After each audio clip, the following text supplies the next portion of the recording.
I'm Chino H. Monte from grade 11 Volta, and now I will show you how to turn on and turn off the PC. First step, you need to push the start button. Hi guys, I'm William. Beri mo na to ano?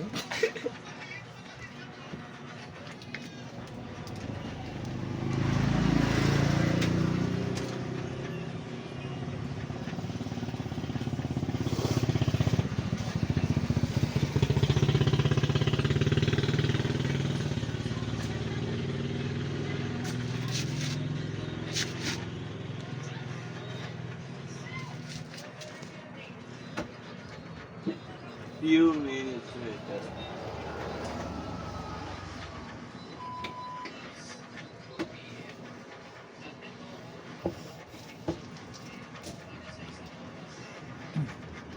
Second step, now I will show you how to turn off the PC.